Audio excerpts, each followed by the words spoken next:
Allot மணி சேனலுக்கு வருக வருக. நான் செபி ரெஜிஸ்டர்டு ஃபினான்ஷியல் அட்வைசர் கிடையாதுங்க. நான் எஜுகேஷனல் பர்பஸுக்காக என்னுடைய பர்சனல் எக்ஸ்பீரியன்ஸை நான் ஒரு 20 வருஷமாக மார்க்கெட்டில் இருக்கேன்.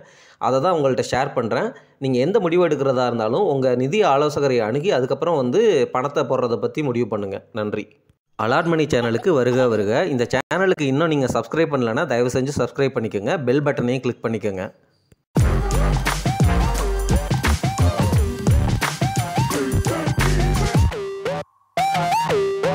அனைவருக்கும் வணக்கம். நிறைய நியூ சப்ஸ்கிரைபர்ஸ் நம்ம சேனலில் ஜாயின் பண்ணியிருக்கிறீங்க. முதல்ல உங்களுக்கு எல்லாம் கங்க்ராச்சுலேஷன்ஸ், வெல்கம் டு அலாட் மணி. உங்களை இந்த சேனலுக்கு வருக வருக என அன்புடன் வரவேற்கின்றேன். நீங்கள் எடுத்த உடனேயே நம்மளுடைய புது வீடியோக்களை பார்க்க ஆரம்பிச்சிங்க அப்படின்னா உங்களுக்கு நான் சொல்கிற விஷயங்கள் ஒரு கனெக்ட் இருக்காது, கான்டெக்ஸ்ட் புரியாது.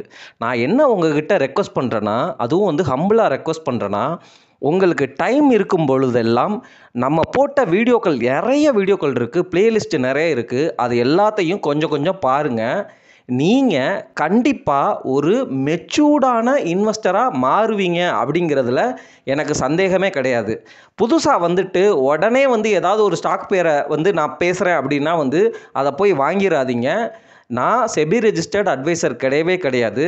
உங்களை ஒரு பக்குவப்பட்ட முதலீட்டாளராக மாற்றுற முயற்சியிலையும் டேட்டா ரிலேட்டடான அந்த இன்சைட்ஸ் நான் எடுக்கிற டேட்டா இருக்குது பார்த்தீங்களா. For example market to GDP ரேஷியோவாக இருக்கட்டும், இபிஎஸ்ஸாக இருக்கட்டும், பிபிஐ ரேஷியோவாக இருக்கட்டும், யூஎஸ் மார்க்கெட்டுக்கும் இந்தியா மார்க்கெட்டுக்கும் என்ன கனெக்டிவிட்டியாக இருக்கட்டும், ஜிடிபி எப்படி க்ரோ ஆகுது, இன்ஃப்ளேஷனு, அதுக்கப்புறம் ஆர்பிஐயோட ரேட் கட்டு, இந்த மாதிரி மேக்ரோ லெவல் ப்ளஸ் பாட்டம் லெவலில் உள்ள கம்பெனி லெவல் டேட்டா, இது எல்லாத்த பற்றியும் நம்ம பேசுகிறோம். அதை top level analysis, bottom level analysis அப்படின்னு தொடர்ந்து பேசிகிட்டே இருக்கிறோம். தயவு செஞ்சு நீங்கள் பழைய வீடியோக்களை நிறைய டைம் ஸ்பெண்ட் பண்ணி பாருங்கள். உங்களுக்கு நிறையவே பெனிஃபிஷியலாக கண்டிப்பாக இருக்கும் அப்படிங்கிறதுல எனக்கு எந்தவித ஐயமும் கிடையாது. நீங்கள் புதுசாக போடுற வீடியோக்களை பார்த்தீங்க அப்படின்னா பழைய சப்ஸ்கிரைபர்ஸ்க்கு எல்லாத்துக்குமே என்னுடைய கான்டெக்ஸ்ட்டு, என்னுடைய மைண்ட் செட்டு எல்லாமே தெரிஞ்சிருக்கும். அதனால் அவங்க ஈஸியாக புரிஞ்சுப்பாங்க. அதே போல் நம்ம சேனலில் சாட்டர்டே சண்டேலாம் பார்த்தீங்கன்னா, சாட்டர்டே ஆஃப்டர்நூன் அந்த டைம்லாம் பார்த்தீங்க அப்படின்னா நான் அடிக்கடி லைவ் வருவேன். நீங்கள் அந்த கொஸ்டின்ஸை கேளுங்க. அது மூலமாக நீங்கள் நிறைய பெனிஃபிட்டை அடைவீங்க அப்படிங்கிறத நான் சொல்லிவிட்டு இந்த வீடியோவில் என்ன பேச வர்றேன் அப்படிங்கிறத உங்ககிட்ட தொடர்ந்து பேசுகிறேங்க. நம்ம எல்லாரும் இன்னமும் ட்ரம்பினுடைய டேரிஃப் பற்றி நல்லா புரிஞ்சுக்கணும். அதுக்காக அடிஷ்னல் போனஸ் பாயிண்ட்ஸை தான் இந்த வீடியோ பதிவில் ஷேர் பண்ண போகிறேன். நான் ஆல்ரெடி ட்ரம்பினுடைய டேரிஃப் எஃபெக்டை பற்றி தொடர்ந்து போஸ்ட்டும் வீடியோவும் போட்டுக்கிட்டே இருக்கிறேன். குயிக்காக சொல்லிடுறேன். என்ன அப்படின்னா, ரெசிப்ரோக்கல் டேக்ஸ் அப்படிங்கிறது நீ எனக்கு 50% டேக்ஸ் போட்டனா நானும் உனக்கு 50% டேக்ஸ் போடுவேன் அப்படிங்கிறது தான். உதாரணமாக இதை செக்டராக பிரிச்சுக்கலாம். இப்போ சர்வீசஸ் செக்டர் அப்படிங்கிறத புரிஞ்சுங்களா. சர்வீசஸ் செக்டர்னால் எந்தெந்த கண்ட்ரியெல்லாம் சர்வீஸை எக்ஸ்போர்ட் பண்ணுறாங்க அப்படிங்கிறது தான். உதாரணமாக நம்ம இந்தியா ஐடி சர்வீசஸை எக்ஸ்போர்ட் பண்ணுறோம். இன்ஃபர்மேஷன் டெக்னாலஜி, சரிங்களா. ஐடி கம்பெனிஸ்லாம் இருக்குல்ல, அதெல்லாம் சர்வீசஸ், அதெல்லாம் நம்ம எக்ஸ்போர்ட் பண்ணுறோம். இப்போ மேனுஃபேக்சரிங் செக்டர் அப்படின்னு இப்போ ஆட்டோ ஸ்பேர் பார்ட்ஸ், அந்த மேனுஃபேக்சரிங், அந்த ஸ்பேர் பார்ட்ஸ்லாம் நம்ம அனுப்புகிறோம்ல, அதெல்லாம் மேனுஃபேக்சரிங் அப்படின்னு எடுத்துக்கோங்க. இப்படி ஒவ்வொரு செக்டருக்கும் ஒவ்வொரு கண்ட்ரியும் வெளிநாடுகளில் இருந்து இறக்குமதி பண்ணுற பொருட்களுக்கு, இறக்குமதினா இம்போர்ட், ஏற்றுமதினா எக்ஸ்போர்ட். இப்போது இந்தியா யூஎஸில் இருந்து வர்ற பொருட்களுக்கு அதிகமான வரியை வச்சுருந்தாங்க. ஏன் வச்சுருந்தாங்க அப்படின்னா, உள்நாட்டு உற்பத்தியாளர்கள் யாரும் பாதிக்கக்கூடாது. வெளிநாட்டிலேருந்து மக்காச்சோளம் வருதுன்னா டேக்ஸ் அதிகம், ஏன்னா உள்ளூர் விவசாயி பாதிக்கக்கூடாது அப்படிங்கிறது தான். ஸோ நம்மளுடைய ஜெம்ஸ் அண்ட் ஜுவல்லரி, எலக்ட்ரானிக்ஸு, அதுக்கப்புறம் இந்த ஆட்டோ ஸ்பேர் பார்ட்ஸு, அக்ரிகல்ச்சர், இந்த ஏரியாக்கள்லாம் நம்ம அதிகமாக யூஎஸுக்கு எக்ஸ்போர்ட் பண்ணுறோம். அதாவது நம்ம வெளிநாடுகளுக்கு ஏற்றுமதி பண்ணுறோம். இதனால் நமக்கு டாலரில் வருவாய் வருது. ஒவ்வொரு கண்ட்ரியும் எவ்வளவுக்கு எவ்வளவு எக்ஸ்போர்ட்டை அதிகமாக பண்ணுறாங்களோ அவ்வளவுக்கு அவ்வளவு அவங்களுக்கு நல்லது. ஏன்னா அவங்க நிறையா சம்பாதிக்கிறாங்க அப்படிங்கிறது தான் அதனுடைய அர்த்தம். ஆனால் இந்தியா மாதிரி கண்ட்ரிகளும், அதாவது இந்தியா மாதிரி நாடுகளும், யூஎஸ் மாதிரி நாடும் பார்த்தீங்கன்னு வச்சுக்கோங்களேன், அவங்க அதிகமாக இறக்குமதி தான் பண்ணுறாங்க, இம்போர்ட் தான் பண்ணுறாங்க, ஏற்றுமதி கம்மியாக தான் பண்ணுறாங்க, சரிங்களா. ஆனால் யூஎஸுக்கும் இந்தியாவுக்கும் பார்க்கும் பொழுது இந்தியா யூஎஸுக்கு அதிகமாக ஏற்றுமதி பண்ணுது. 2 கண்ட்ரிகளுமே நிறையா இம்போர்ட் பண்ணாலும் யூஎஸுக்கும் இந்தியாவுக்கும் உள்ள கனெக்ஷன் பார்த்தீங்கன்னா நம்ம வந்து கிட்டத்தட்ட நிறையா பில்லியன் டாலர் வந்து அவங்களுக்கு எக்ஸ்போர்ட் பண்ணுறோம். அந்த கேப் எவ்வளோ அப்படின்னு பார்த்தா ஒரு $34 பில்லியன். அது நம்மளுடைய ஜிடிபியில் 1 to 2% அப்படிங்கிறத முன்னாடியே சொல்லிட்டேன். நான் சொல்ல வர்ற விஷயங்கள் வந்து இருக்குது இன்னும் நிறையா. ஆனால் இந்த புரிதலை வந்து நீங்கள் வந்து அவசியம் வந்து திருப்பி தெரிஞ்சுக்கிட்டாலும் பரவாயில்ல அப்படிங்கிறதுக்காக ரிப்பீட் பண்ணுறேன். ஏன்னா வந்து இது வந்து பேசிக்காக வர்றவங்களுக்கு நிறையா பேத்துக்கு வந்து இது பெனிஃபிஷியலாக இருக்கும். இதை வச்சு நீங்கள் முதலீட்டு முடிவுகளையும் எப்படி வந்து ப்ரெடிக்ட் பண்ணலாம், எப்படி வந்து விசுவலைஸ் பண்ணலாம் அப்படிங்கிறதையும் நீங்கள் கண்டிப்பாக உணர்ந்து கொள்வீர்கள் அப்படிங்கிற நம்பிக்கையில் தான் இந்த வீடியோ பதிவு. தொடர்ந்து பேசுகிறேன். சரி, இப்போ வந்து ட்ரம்ப் வந்து என்ன பண்ணுறாரு அப்படிங்கிறது தான் வந்து இம்பார்ட்டண்ட்டான பாயிண்ட்டு. அவர் என்ன பண்ணுறாரு, எந்தெந்த நாடுகளுக்கெல்லாம் நம்ம வந்து கம்மியாக எக்ஸ்போர்ட் பண்ணுறோம், எந்தெந்த நாடுகள்கிட்டலாம் வந்து நம்ம அதிகமாக இறக்குமதி பண்ணுறோம், புரியுதுங்களா? இம்போர்ட் பண்ணுறது வந்து ஜாஸ்தி, எக்ஸ்போர்ட் பண்ணுறது கம்மி. பெரும்பாலும் வந்து யூஎஸ் வந்து எல்லா கண்ட்ரிகளில் இருந்தும் இம்போர்ட் தான் பண்ணுறாங்க அப்படின்னு சொல்லிட்டேன். அப்போது ஆப்வியஸாக அவங்களோட தாட் ப்ராசஸ் என்ன தெரியுங்களா, எங்கள் நாட்டில் வந்து எங்கள் நாட்டு சந்தையில் வந்து நீங்கள்லாம் வந்து வியாபாரம் பண்ணிட்டு போகிறீங்களே, ஆனால் நாங்கள் உங்கள் மார்க்கெட்டு உங்கள் சந்தைக்கு வரும்பொழுது எங்களுக்கு மட்டும் அதிகமாக வரி விதித்து எங்களுடைய பொருட்களை உங்கள் சந்தையில் விற்க விடாமல் பண்ணுறீங்களே அப்படிங்கிறதா வந்து ட்ரம்ப் கேட்குற கேள்வி. சரிங்களா? இப்போது இந்த கேள்விக்கு விடையாக அவர் எடுத்த ஆயுதம் தான் வந்து இந்த டேரிஃப். இந்த டேரிஃபில் பல்விதமான டேரிஃப்ஸ் இருக்குது. ஆட்டோ ஸ்பேர் பார்ட்ஸுக்கு வந்து 25% அப்படின்னு சொல்லிட்டு அதை தனியாக வந்து போட்டார். அது அப்படியே தான் இருக்குது. அலுமினியம் அண்ட் ஸ்டீலுக்கு அதுக்கு ஒரு 25% போட்டார். அதுவும் தனியாக தான் இருக்குது.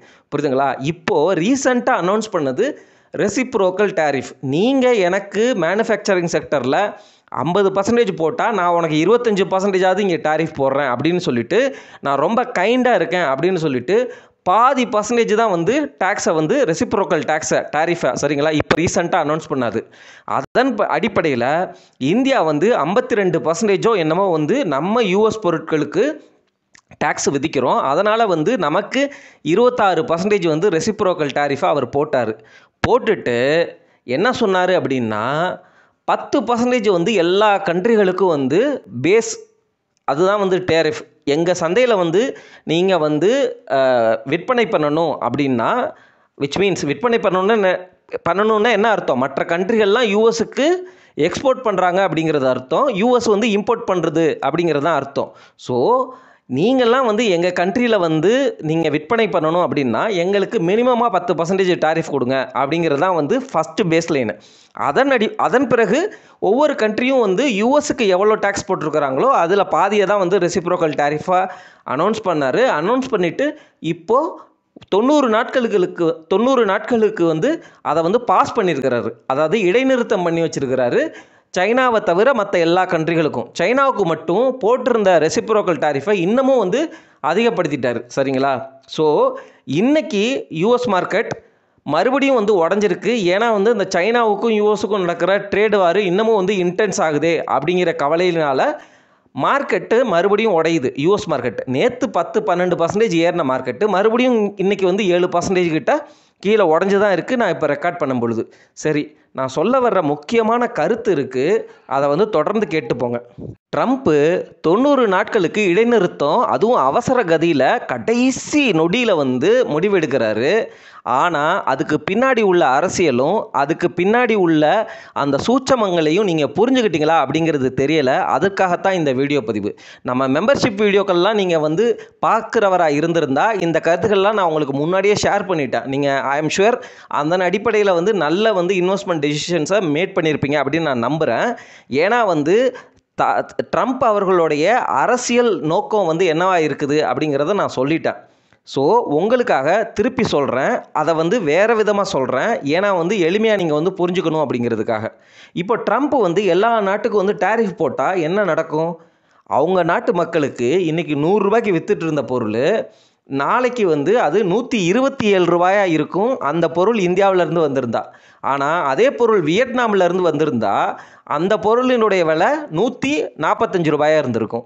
காரணம் வந்து என்னென்னா, வியட்நாமுக்கு 46%, இந்தியாவுக்கு 27% அப்படின்னு சொல்லி போட்டதுனால அவங்க நாட்டில் அவங்க சந்தையில் வந்து இந்த மாதிரி பொருட்களினுடைய விலை வந்து ஏறி இருக்கும். இந்த மாதிரி விலைவாசி தட்டாலாக ஏறுறதுனால அந்த மக்கள்லாம் வந்து டென்ஷன் ஆகிறதுக்கு வாய்ப்புகள் ரொம்பவே அதிகமாக இருக்குது. அதனால் அவங்க நாடு அவங்களுடைய பொருளாதாரம் சரியும். அந்த பொருளாதாரம் சரிகிறதுனால ட்ரம்ப்பினுடைய இமேஜ் வந்து டேமேஜ் ஆகும். அவங்க மக்களே வந்து சிவில் வார், அதாவது என்னென்னா ப்ரொட்டஸ்ட் பண்ண ஆரம்பிப்பாங்க. இது முதல் தடவையாக நடக்கிறது கிடையாது. இதுக்கு முன்னாடியே வந்து யூஎஸில் இதே மாதிரி வந்து டாரிஃப் அனௌன்ஸ் பண்ணப்போ அவங்க நாடே வந்து கிரேட் டெப்ரெஷனில் வந்து போச்சு. ரெசஷனுங்கிறது வேறு, கிரேட் டெப்ரெஷனுங்கிறது வேறு. ரெசஷனை விட பல மடங்கு கொடுமையானது கிரேட் டெப்ரெஷன். இது எல்லாமே புரியாதவராக இருப்பார்னு ட்ரம்ப் நம்ம நினச்சோன்னா நம்ம தான் வந்து முட்டாள். அவருக்கு வந்து க்ளீனாக வந்து தான் என்ன பண்ணுறோம் அப்படிங்கிறது அவருக்கு தெரியுது. புரியுதுங்களா? அவர் பேசுகிற விதம் வேணால் வந்து நம்ம மக்கள் வந்து வேறு மாதிரி வந்து மாற்றி மாற்றி பேசுகிறாருன்னு நினைக்கலாம். ஆனால் அவருடைய நாட்டுக்கு கிளியரான நெகோசியேஷன் டீலை கொண்டு வர்றாரு. இந்த பவர் இந்தியாவுக்கும் இருக்குது. நம்மளும் வந்து ஒரு இம்போர்ட் ஸ்பெசிஃபிக் கண்ட்ரி தான். நம்மளும் வந்து சைனா மாதிரி நாடுகளில் இருந்து ஏகப்பட்ட இம்போர்ட்டை பண்ணுறோம். ஸோ நம்மளும் கூட வந்து இந்த மாதிரி வந்து டாரிஃப் வந்து விதித்து நம்மளுடைய பவரையும் வந்து நம்மளை சுற்றி உள்ள நாடுகள்கிட்ட காட்டலாம். ஆனால் இந்தியா அப்படி பண்ணுமா அப்படிங்கிறது தெரியல. ஆனால் அதை பேசுகிறதுக்கான தருணமும் இதுதான். ஆனால் வந்து இன்னும் கொஞ்சம் வந்து அந்த க்ளவுடு வந்து கொஞ்சம் மூவ் ஆனதுக்கப்புறம் நான் உங்கள்கிட்ட பேசுகிறேன். ஆனால் அதுக்கு முன்னாடி நம்ம யூஎஸை பற்றி பேசுகிறதுனால யூஎஸை பற்றி நல்லா புரிஞ்சுப்போம். இப்போது அவர் என்ன பண்ணிட்டாரு, கடைசி நிமிஷத்தில் டாரிஃப் எல்லாத்தையும் நிறுத்தி வச்சுட்டார். ஆனால் 10% டாரிஃபை அப்படியே வச்சுட்டார். ஸோ மக்களுக்கு வந்து 100 ரூபாய் விற்றுட்டு இருந்த பொருள் 110 ரூபாய். சரிங்களா? அவங்களுக்கு பெருசாக வந்து அண்ட்ரஸ்ட் தெரியாது. வேல்யூ வந்து ஏறிடுச்சு அப்படிங்கிறது வந்து அவங்கள வந்து பெருசாக வந்து பாதிக்காது. புரியுதுங்களா? 100 ரூபாய் இருக்கிற பொருள் 110 ரூபா அப்படிங்கிறப்போ விலை உங்களுக்கு கம்மி தான். அது ஒரு பாயிண்ட்டு. ரெண்டாவது பாயிண்ட்டு, இந்த 2-3 மாதத்துக்கு விலையை வந்து என்ன தான் இவர் டாரிஃப் போட்டாலும் முன்னாடியே வந்து எல்லா பொருட்களையும் வந்து அவங்க மக்கள் வாங்கி வச்சுட்டாங்க. புரியுதுங்களா? அதே போல் இந்த கம்பெனிகளும் போய் முன்னாடியே யூஎஸில் டம்ப் பண்ணிட்டாங்கன்னா விலை ஏறப்போகுதுங்கிறத தெரிஞ்சதுனால இவங்க முன்னாடியே கொண்டு போய் வச்சுட்டாங்க. எப்படி வந்து தமிழக ஸ்டேட் கவர்மெண்ட் வந்து கொரோனா டைமில் இன்ஃப்ளேஷன் ஏறப்போகுதுன்னு தெரிஞ்சு முன்னாடியே பொருட்கள் எல்லாம் கொள்முதல் பண்ணி நம்ம தமிழ்நாட்டில் மட்டும் பார்த்திங்கன்னா சில மாதங்களுக்கு அட்லீஸ்ட் ஒரு 6 மாதத்துக்குன்னு நினைக்கிறேன் பொருட்கள் எல்லாமே இன்ஃப்ளேஷன் எல்லாம் தமிழ்நாட்டில் மட்டும் ரைஸ் ஆகலை. நீங்கள் அப்சர்வ் பண்ணிங்கன்னா உங்களுக்கு நல்லாவே தெரிஞ்சிருக்கும். ஸோ அந்த மாதிரி ஒரு நடவடிக்கையை யூஎஸ் மக்களும் யூஎஸில் எக்ஸ்போர்ட் பண்ணுற கம்பெனிகளும் எடுத்துட்டதுனால இந்த 10% டாரிஃபும் அவங்க மக்களுக்கு இம்மிடியேட்டாக தெரியாது. ஆனால் 10 ரூபா விலை ஏறிடுச்சுன்னு மார்க்கெட்டில் பார்ப்பாங்க. ஆனால் அந்த பொருளை வந்து இவங்க ஆல்ரெடியே வந்து 100 ரூபாய்க்கு வந்து வாங்கி வச்சிருக்கிறதுனால பெரும்பாலும் வந்து இந்த மைண்ட் செட்டு, புரியுதுங்களா, ப்ரொட்டஸ்ட்டு அப்படிங்கிற மைண்ட் செட்டுக்கு மக்கள் போக மாட்டாங்க. ஓரளவு வந்து அக்காமடேட்டிவாக வந்து அதை புரிஞ்சுக்க ட்ரை பண்ணுவாங்க. அதுக்கப்புறம் வந்து இந்த விலைக்கு வந்து பழக வந்து ஆரம்பிப்பாங்க. ட்ரம்ப்புக்கு வந்து கிளியராகவே தெரியும் 100 ரூபாய் இருக்கிறத 150 ரூபா போட்டால் வந்து மக்கள் எல்லாமே அண்டர்ஸ்ட் ஆயிடுவாங்க. ஆனால் அவர் இன்னும் கிளவராக முடிவெடுத்துருக்கிறாரு. அது என்னன்னு தொடர்ந்து பேசுகிறேன், கேளுங்க. ட்ரம்ப்பு இந்த பக்கம் வந்து இப்போ பாஸ் பண்ணிட்டாரு. இப்போது பாஸ் பண்ணிவிட்டு காரணம் என்ன சொல்கிறாரு, நிறையா கண்ட்ரிகள் வந்து எங்ககிட்ட கால் பண்ணி நெகோஷியேட் பண்ணலாம், இதை வந்து கரெக்டாக வந்து டிஸ்கஸ் பண்ணி அதுக்கப்புறம் வந்து டிசைட் பண்ணலாம் அப்படிங்கிற மாதிரி வந்ததுனால நான் ஒரு 90 நாளுக்கு பாஸ் பண்ணிவிட்டு அவங்க கண்ட்ரிகள் கூட வந்து நான் பேசிவிட்டு அதுக்கப்புறம் டிசைட் பண்ணுறேன் அப்படிங்கிற மாதிரி நெகோஷியேஷன் டேபிளுக்கு பெரும்பான்மையான கண்ட்ரியை வர வச்சுட்டார். அது ஒரு மொதல் சக்ஸஸ். ரெண்டாவது சக்ஸஸ் வந்து என்ன அப்படின்னா, அவருக்கு வந்து நிறைய காசு தேவைப்படுது. ஏன்னா வந்து யூஎஸ்ஸினுடைய டீ பில்ஸும் பாண்டு ஈல்டும் வந்து பயங்கரமாக இருக்குது. இவர் வந்து வட்டி அதிகமாக கொடுத்தாகணும். அதனால தான் வந்து கவர்மெண்ட் ஜாபில் இருக்கிறவங்கள கூட வந்து இவர் லே ஆஃப் பண்ணார். அந்த கஷ்டத்தில் வந்து ட்ரம்ப் இருக்கிறாரு. அந்த கஷ்டத்துக்கு வந்து இந்த 10% டாரிஃபுங்கிறது கண்டிப்பாக உதவும். ரெண்டாவது, இந்த நெகோஷியேஷன் டீல் மூலமாக இப்போ என்ன நடக்க போகுது தெரியுங்களா?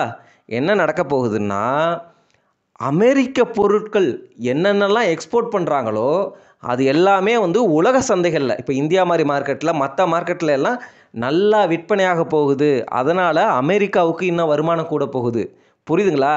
அவங்க வந்து என்ன பண்ண போகிறாங்க, அவங்களுடைய எக்ஸ்போர்ட் பண்ணுற அந்த பொருட்களுடைய டேக்ஸு மற்ற நாடுகளில் குறைக்கப்படும். உதாரணமாக அமெரிக்காவிலேருந்து மக்காச்சோளம் இந்தியாவுக்கு வருது அப்படின்னா, அமெரிக்காவிலேருந்து ஆப்பிள் வந்து இந்தியாவுக்கு வருது அப்படின்னா, இப்போ இந்தியன் கவர்மெண்ட்டை வந்து சொல்லிடுவாங்க. என்ன சொல்லுவாங்க, நீ எனக்கு 50% போட்டிருக்க, நான் 25%ன்னு அனௌன்ஸ் பண்ணியிருக்கிறேன், நீ இப்போ எனக்கு என்ன பண்ணுவ அப்படின்னு கேட்டால் இந்தியன் கவர்மெண்ட் என்ன சொல்லும், சரிப்பா அதெல்லாம் வேணாம், நம்ம நியாயமாகவே இருப்போம், நான் வந்து 0% டேக்ஸ் போடுறேன், நீயும் 0% டேக்ஸ் போடு அப்படின்னா என்ன நடக்கும்னா, நம்ம பொருட்கள் எல்லாமே யூஎஸில் அதே விலையில் அப்படியே கிடக்கும்.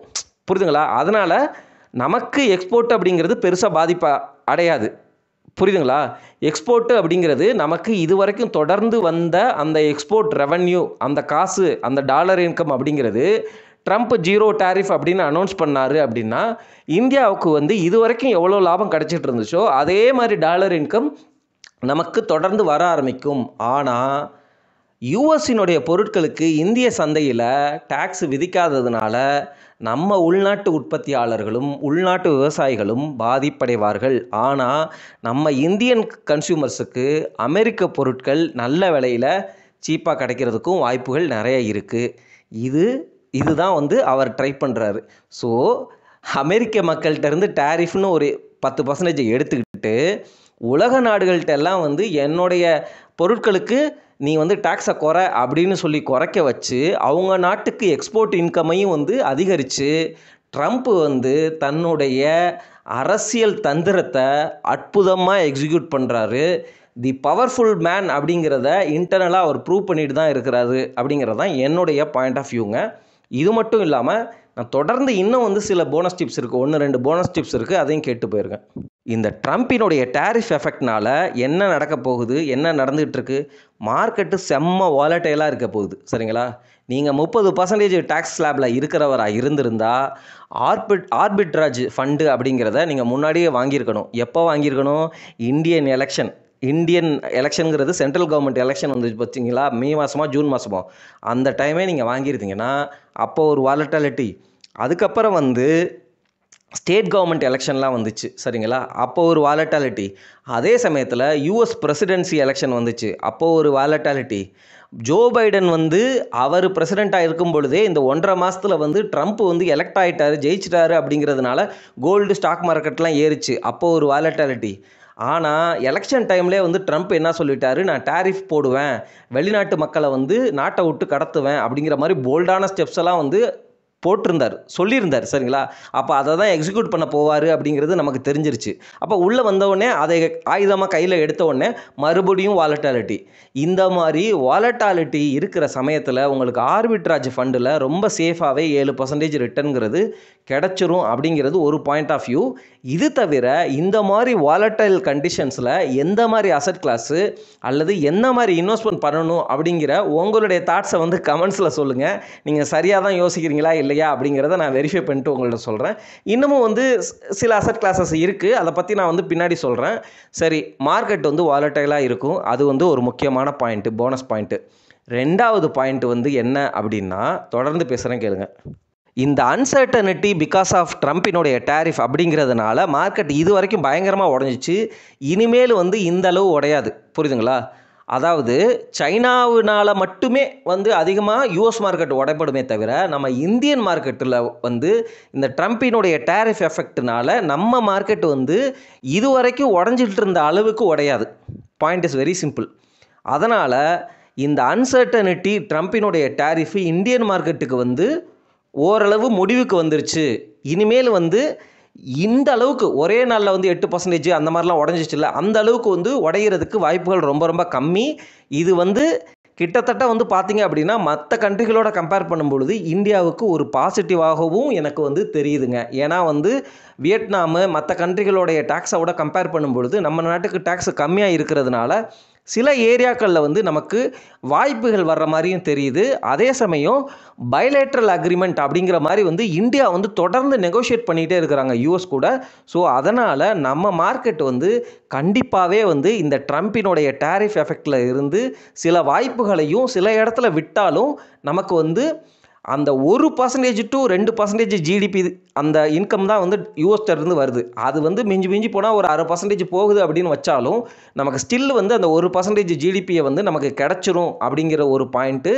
2வது பாயிண்ட் வந்து என்ன அப்படின்னா வந்து நம்ம கரன்சியை வந்து டிப்ரிஷியேட் பண்ணி தான் ஆகணும், வேறு வழி கிடையாது. ஏன்னா வந்து சீனா வந்து அவங்களுடைய கரன்சியை டிப்ரிஷியேட் பண்ணுறாங்க. அதனால் நம்மளுடைய கரன்சியையும் டிப்ரிஷியேட் பண்ணி இதை வந்து கோப்பப் பண்ணுவாங்க. சரிங்களா? ஸோ இந்த விஷயங்கள்னால உங்களுக்கு ஸ்டாக் மார்க்கெட்டில் வந்து வாய்ப்புகள் தான் வந்து அதிகமாக வரப்போகுது. யூஎஸ் மார்க்கெட் வேணால் வந்து யூஎஸ் மார்க்கெட்டுமே வாலட்டாலிட்டி இனிமேல் குறையும். ஆனாலும் வந்து அவங்க மார்க்கெட்டில் வாலட்டாலிட்டி கொஞ்சம் அதிகமாக இருக்க வாய்ப்பு இருக்குது. ஏன்னா வந்து சைனா கூட வந்து அவங்க பெரிய வாரில் ட்ரேட் வாரில் வந்து ஈடுபடுறதுனால அங்கே வந்து வாலட்டாலிட்டி அப்படிங்கிறது வந்து இந்தியா மார்க்கெட்டை விட இன்னும் கொஞ்சம் அதிகமாக இருக்கும். ஆனால் அதுவுமே வந்து பார்த்திங்கன்னு வச்சுக்கோங்களேன், மற்ற கண்ட்ரிகளோட வந்து அவங்க அமிக்கபிள் டீலில் வந்து செட்டில் ஆயிடுவாங்க. ஸோ நான் சொல்ல வர்ற பாயிண்ட்டு, இந்தியன் ஸ்டாக் மார்க்கெட்லையும் யூஎஸ் ஸ்டாக் மார்க்கெட்லையும் இந்த டேரிஃப்னால் இதுவரைக்கும் இருந்த எஃபெக்ட் அப்படிங்கிறது இனிமேல் குறைய தொடங்க ஆரம்பிக்குது. மார்க்கெட்லாம் வந்து இனிமேல் வந்து இதனால் இந்த டேரிஃப் விஷயத்தினால பெரும்பாலும் வந்து உடைப்படுறதுக்கு வாய்ப்புகள் கம்மி. அப்படியே உடஞ்சாலும் இது வரைக்கும் உடஞ்ச அளவுக்கு பெருசாக உடையாது. கொஞ்சம் கொஞ்சமாக வந்து எப்படின்னா, இது வரைக்கும் வந்து மேக்ஸிமம் வந்து ஒரு 8% ஒரு நாளில் உடஞ்சிருக்குன்னு வச்சுக்கோங்களேன். இந்த டேரிஃப்னால இனிமேல் உடஞ்சா எவ்வளோ தூரமாக உடையும்? 4%, 5% உடையும். புரியுதுங்களா? அதுக்கடுத்து கொஞ்ச நாள்லேயே வந்து இதே டேரிஃப் இம்பேக்ட்னால உடஞ்சா 2% உடையும். ஸோ இந்த மாதிரி இந்த அன்சர்டனிட்டி அப்படிங்கிறது மார்க்கெட்டுக்கு வந்து சர்டனிட்டியாக வந்து மாறுது. ப்ளஸ் மார்க்கெட்டு வந்து இதை வந்து பழகிக்குது அப்படிங்கிறது தான் வந்து நான் சொல்ல வர்ற பாயிண்ட்டுங்க.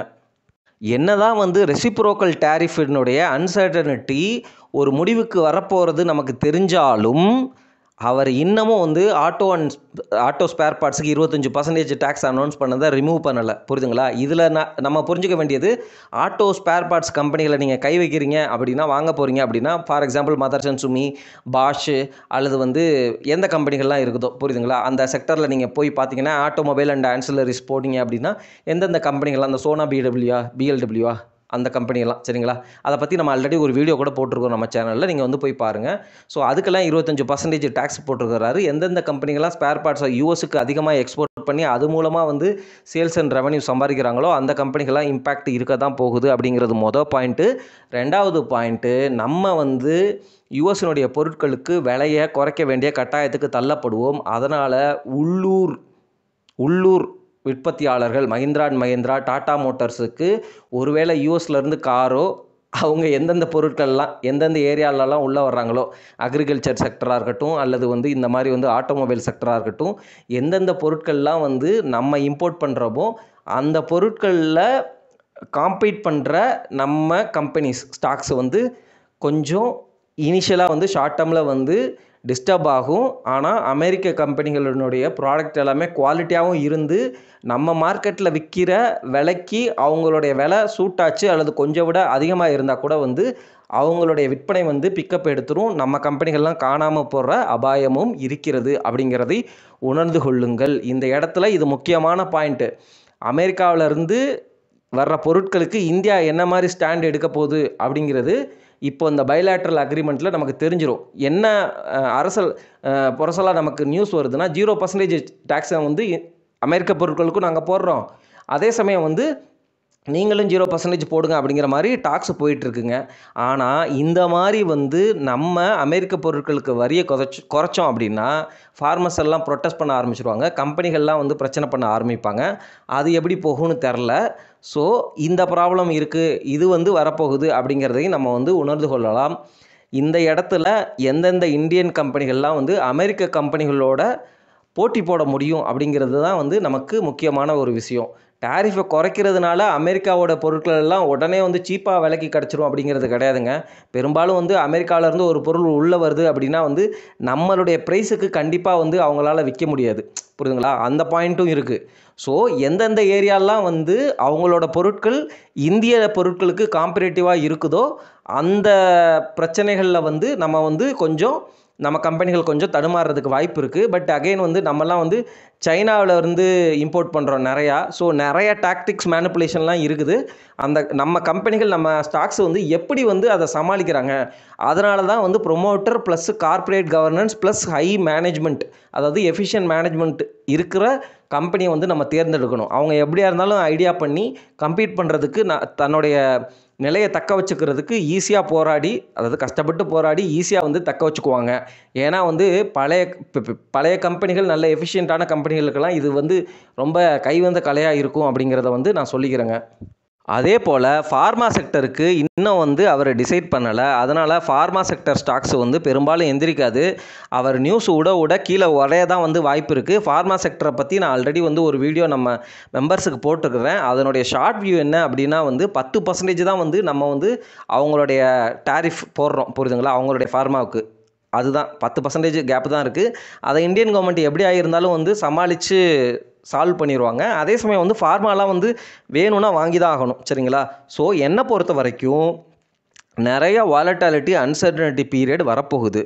அதனால் நம்ம நல்ல மேனேஜ்மெண்ட் உள்ள கம்பெனிகள் நல்ல வேல்யூவேஷனில் கிடச்சிச்சு அப்படின்னா வந்து ஸ்பெசிஃபிக்காக வந்து அந்த ஸ்டாக்ஸை நம்பிக்கையோடு வந்து எங்கெங்கே கரெக்ஷன் வருதோ அப்பப்போ இன்வெஸ்ட் பண்ணிவிட்டு அமைதியாக வந்து உக்காந்துருக்கிறது அப்படிங்கிறது எப்படியும் வந்து நமக்கு நல்ல ப்ராஃபிட்டை தான் கொடுக்குங்க. இந்த மாதிரி அன்சர்டனிட்டி பீரியட் தான் வந்து நமக்கு வாய்ப்புகளை அள்ளி வழங்குகிற ஒரு பீரியட் அப்படிங்கிறத நான் சொல்லிக்கொண்டு இந்த வீடியோ பதிவு ஜஸ்ட் ஒரு ஐடியா கொடுக்கறது தான்.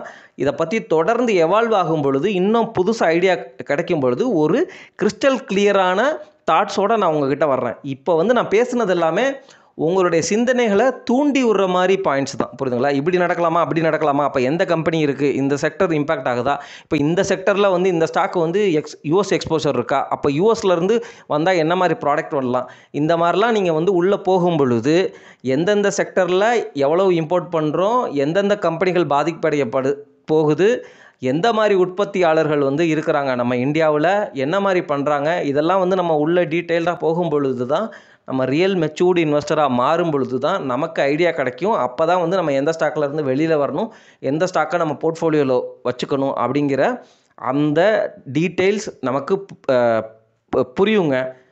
சொல்கிறது புரியுதுங்களா. இது ரொம்ப காம்ப்ளெக்ஸான விஷயந்தான். இதுக்கு வந்து நல்லா ஃபுல் டைம் எஃபர்ட் போடணும் தான். ரியல் இன்வெஸ்டராக மாறுறது அப்படிங்கிறது வந்து உண்மையிலுமே வந்து ஒரு ஜாப் பண்ணுறதுக்கு ஈக்குவலண்ட்டான விஷயந்தான். பட் இருந்தாலும் வந்து நம்மளுடைய சப்ஸ்கிரைபர்ஸுக்கு என்னால் முடிஞ்ச அளவு என்னுடைய புரிதலை வந்து நான் கொண்டு வந்து உங்கள்கிட்ட சேர்த்துக்கிட்டே இருக்கிறேன். நீங்கள் ரொம்ப அவசரப்பட்டு ட்ரேடிங் பக்கம் போயிடாதீங்க, பல்காகவும் வாங்கிடாதீங்க. உங்களுக்கு பிடிச்ச நல்ல லார்ஜ் கேப் ப்ளூ சிப் பங்குகளை 1-2 நீங்கள் வாங்கிட்டே வாங்க. அது என்றைக்கும் வந்து உங்களுடைய முதலுக்கு மோசம் பண்ணாது. நீங்கள் டைவர்சிஃபிகேஷன் ப்ளஸ் ப்ரொடெக்ஷன், நம்ம சொல்கிற மாதிரி கோல்டு, எமர்ஜென்சி ஃபண்டு ப்ளஸ் டெப்ட் ஃபண்டு, இது எல்லாமே நம்ம தொடர்ந்து பேசிகிட்டு இருக்கிற விஷயங்களை நீங்கள் நல்லா பிரித்து 1-2 வாங்கிட்டே வந்துட்டு பொறுமையாகவும் எமோஷ்னல் டிசிப்ளினாகவும் கீழே போனாலும் இன்னும் கொஞ்சம் வாங்குற அளவுக்கு காசு வச்சுக்கிட்டு நீங்கள் பாட்டுக்கு வந்து க்ரீடியாக இல்லாமல் 1-2 வாங்கிட்டே வந்தீங்க அப்படின்னா நீங்கள் எந்த விதத்துலையும் பெருசாலாம் வந்து பாதிக்கப்பட மாட்டீங்க. இன்ஃபேக்ட் வந்து லாங் ரன்னில் உங்களுக்கு நல்ல ரிட்டர்ன் தான் கிடைக்கிறதுக்கு வாய்ப்புகள் அதிகமாக இருக்கிறது. இந்த சூழ்நிலை அப்படிங்கிறது நமக்கு மார்க்கெட் தர்ற வாய்ப்பு, ஆப்பர்ச்சுனிட்டி அப்படிங்கிறதை உணர்ந்து கொள்ளுங்கள். அதே சமயம் டைமென்ஷன் மாறுது, டிரான்ஸ்ஃபர்மேஷன் நடக்குது, புரியுதுங்களா. அந்த டிரான்ஸ்ஃபர்மேஷன் நடக்கிறதுல எந்த கம்பெனியை வச்சுக்கணும், எந்த கம்பெனியை வச்சுக்கக்கூடாது அப்படிங்கிறதுனால நீங்கள் தொடர்ந்து வீடியோக்களையும் இந்த மார்க்கெட் நியூஸையும் வந்து ஃபாலோ பண்ணணுங்க. அதை தான் நான் பண்ண போகிறேன். நான் பண்ண உங்களுக்கு வந்து தொடர்ந்து சொல்லிகிட்டே வர்றேன் அப்படின்னு சொல்லிட்டு இந்த லென்த்தி வீடியோ பதிவை முடிக்கிறேன். நன்றி, வணக்கம்.